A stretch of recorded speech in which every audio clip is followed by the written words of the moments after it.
Olá, tudo bem com vocês? Hoje, dia 326 da nossa leitura da palavra, nós vamos ler os capítulos 13 ao 16 do livro de Romanos. Vamos à leitura? Capítulo 13. A obediência às autoridades. Que todos estejam sujeitos às autoridades superiores, porque não há autoridade que não proceda de Deus, e as autoridades que existem foram por eles instituídas. Assim, aquele que se opõe à autoridade resiste à ordenação de Deus, e os que resistem trarão sobre si mesmos condenação. Porque os magistrados não são para temor quando se faz o bem, e sim quando se faz o mal. Você quer viver sem medo da autoridade? Faça o bem e você terá louvor dela, pois a autoridade é ministro de Deus para o seu bem. Mas se você fizer o mal, então tenha medo, porque não é sem motivo que a autoridade traz a espada, pois é ministro de Deus, vingador, para castigar quem pratica o mal. Portanto, é necessário que vocês se sujeitem à autoridade não somente por causa do temor da punição, mas também por dever de consciência. É por isso também que vocês pagam impostos, porque as autoridades são ministros de Deus, atendendo constantemente a este serviço. Pague a todos o que lhes é devido, a quem tributo, tributo, a quem imposto, imposto, a quem respeito, respeito, a quem honra, honra. O amor ao próximo é o cumprimento da lei. Não fiquem devendo nada a ninguém, exceto o amor de uns para com os outros, pois quem ama o próximo cumpre a lei. Pois estes mandamentos: não cometa adultério, não mate, não furte, não cobice, e qualquer outro mandamento que houver, todos se resumem nesta palavra: ame o seu próximo como você ama a si mesmo. O amor não pratica o mal contra o próximo, portanto, o cumprimento da lei é o amor. O dia está próximo, e digo isto a vocês que conhecem o tempo. Já é hora de despertarem do sono, porque a nossa salvação está agora mais perto do que quando no princípio cremos. Vai alta a noite e o dia vem chegando. Deixemos, pois, as obras das trevas e revistamo-nos das armas da luz. Vivamos dignamente, como em pleno dia, não em orgias e bebedeiras, não em imoralidades e libertinagem, não em discórdias e ciúmes, mas revistam-se do Senhor Jesus Cristo e não façam nada que venha satisfazer os desejos da carne. Capítulo 14. Tolerância com os fracos na fé. Acolham quem é fraco na fé, não porém para discutir opiniões. Crê que pode comer de tudo, mas quem é fraco na fé come legumes. Quem come de tudo não deve desprezar o que não come, e o que não come não deve julgar o que come de tudo, porque Deus o acolheu. Quem é você para julgar o servo alheio? Para o seu próprio dono é que ele está em pé ou cai, mas ficará em pé porque o Senhor é poderoso para o manter em pé. Alguns pensam que certos dias são mais importantes do que os demais, mas outros pensam que todos os dias são iguais. Cada um tem a opinião bem definida em sua própria mente. Quem pensa que certos dias são mais importantes, faz isso para o Senhor. Quem come de tudo, faz isso para o Senhor, porque dá graças a Deus. E quem não come de tudo, é para o Senhor que não come, e dá graças a Deus. Porque nenhum de nós vive para si mesmo, nem morre para si.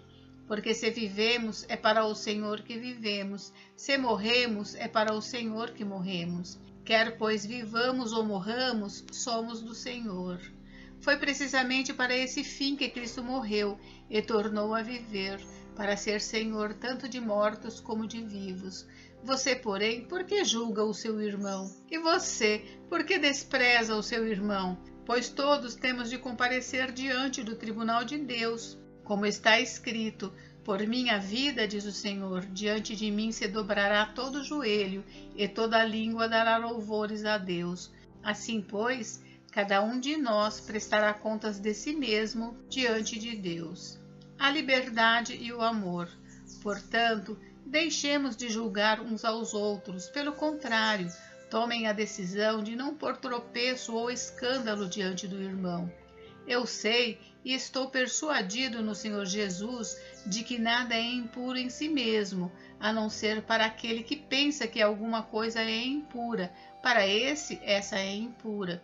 Se o seu irmão ficar triste por causa do que você come, você já não anda segundo o amor. Não faça perecer por causa daquilo que você come aquele por quem Cristo morreu. Não seja, pois, difamado aquilo que vocês consideram bom, porque o reino de Deus não é comida nem bebida, mas justiça, paz e alegria no Espírito Santo. Aquele que deste modo serve a Cristo é agradável a Deus e aprovado pelas pessoas. Assim, pois, sigamos as coisas que contribuem para a paz e também as que são para a edificação mútua. Não destrua a obra de Deus por causa da comida. Todas as coisas, na verdade, são puras, mas não é bom quando alguém come algo que causa escândalo. É bom não comer carne, nem beber vinho, nem fazer qualquer outra coisa que leve um irmão a tropeçar. A fé que você tem, guarde-a para você mesmo diante de Deus. Bem-aventurado é aquele que não se condena naquilo que aprova. Mas aquele que tem dúvidas é condenado se comer, pois o que ele faz não provém da fé, e tudo que não provém da fé é pecado. Capítulo 15. Agradar ao próximo e não a si mesmo. Ora, nós que somos fortes na fé, temos de suportar as debilidades dos fracos e não agradar a nós mesmos. Portanto, cada um de nós agrade ao próximo no que é bom para a edificação, porque também Cristo não agradou a si mesmo. Pelo contrário, como está escrito, os insultos dos que te insultavam caíram sobre mim. Pois tudo que no passado foi escrito para o nosso ensino foi escrito, a fim de que pela paciência e pela consolação das Escrituras tenhamos esperança.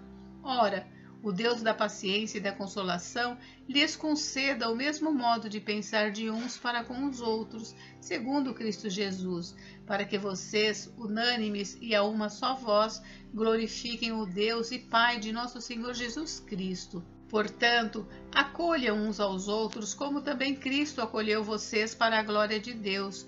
Pois digo que Cristo foi constituído ministro da circuncisão, em prol da verdade de Deus, para confirmar as promessas feitas aos nossos pais, e para que os gentios glorifiquem a Deus por causa da sua misericórdia, como está escrito. Por isso, eu te glorificarei entre os gentios, e cantarei louvores ao teu nome. E também diz: alegrem-se, ó gentios, com o povo de Deus, e ainda louvem o Senhor todos vocês, gentios, e todos os povos o louvem. Também Isaías diz: virá a raiz de Jessé, aquele que se levanta para governar os gentios. Nele os gentios esperarão. E o Deus da esperança encha vocês de toda a alegria e paz na fé que vocês têm, para que sejam ricos de esperança no poder do Espírito Santo. A explicação de Paulo. Eu mesmo, meus irmãos, estou certo de que vocês estão cheios de bondade, têm todo o conhecimento e são aptos para admoestar uns aos outros. Entretanto, eu lhes escrevi, em parte mais ousadamente, como para fazer com que vocês se lembrem disso outra vez, por causa da graça que me foi dada por Deus, para que eu seja ministro de Cristo Jesus entre os gentios, no sagrado encargo de anunciar o Evangelho de Deus, de modo que a oferta deles seja aceitável, uma vez santificada pelo Espírito Santo. Tenho, pois, motivos de gloriar-me em Cristo Jesus nas coisas concernentes a Deus, porque não ousarei falar sobre coisa alguma, a não ser sobre aquelas que Cristo fez por meio de mim, para conduzir os gentios à obediência, por palavra e por obras, por força de sinais e prodígios, pelo poder do Espírito de Deus. Assim, desde Jerusalém e arredores até o Ilírico, tenho divulgado o Evangelho de Cristo, esforçando-me deste modo por pregar o Evangelho, não onde Cristo já foi anunciado, para não edificar sobre alicerce alheio. Pelo contrário, como está escrito, aqueles que não tiveram notícia dele o verão, e os que nada tinham ouvido a respeito dele o entenderão. os planos de Paulo.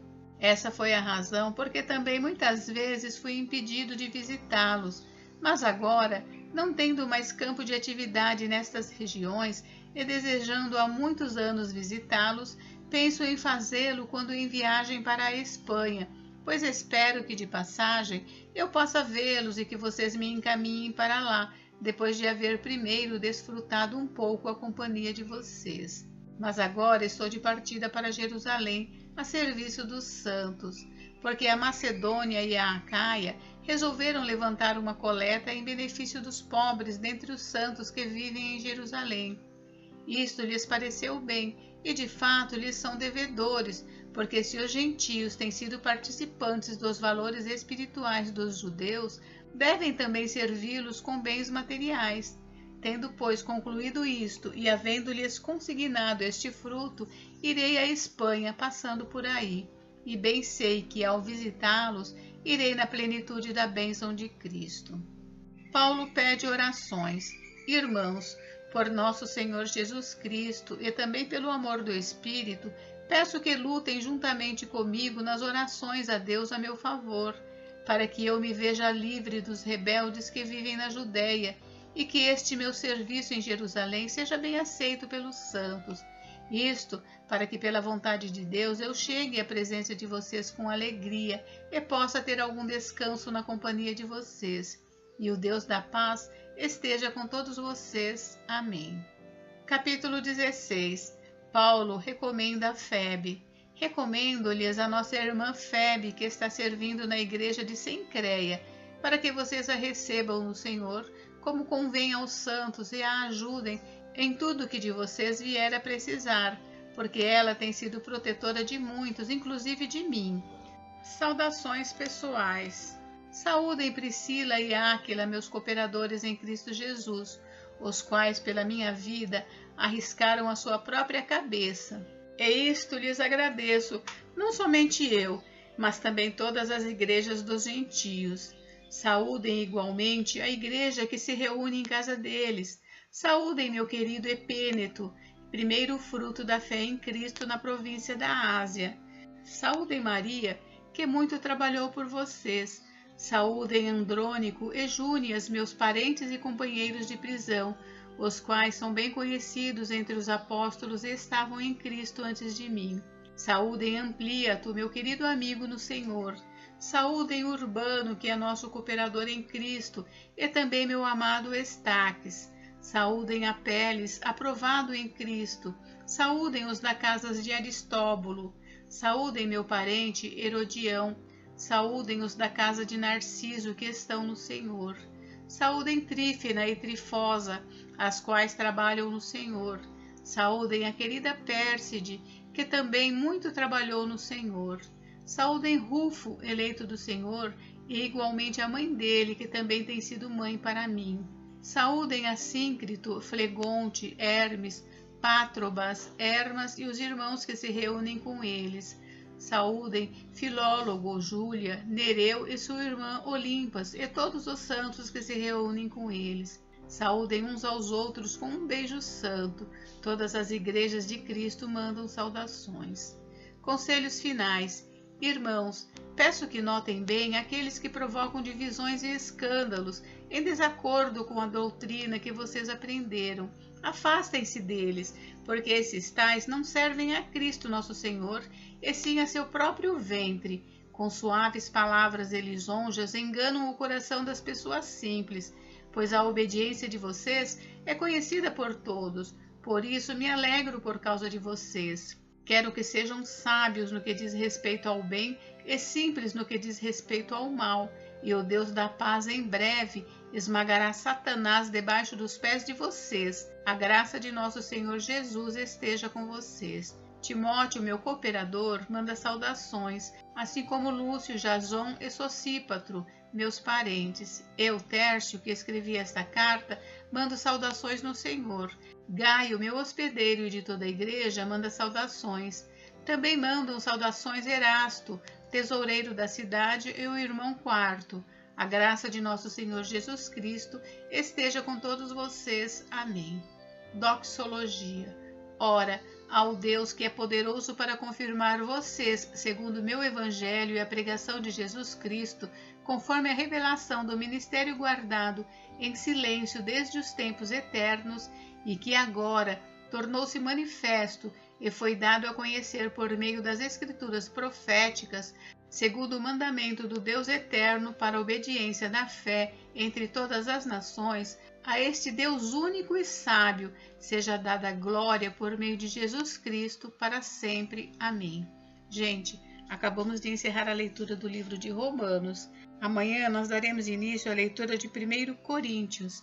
Fiquem com Deus, Deus abençoe vocês. Até amanhã.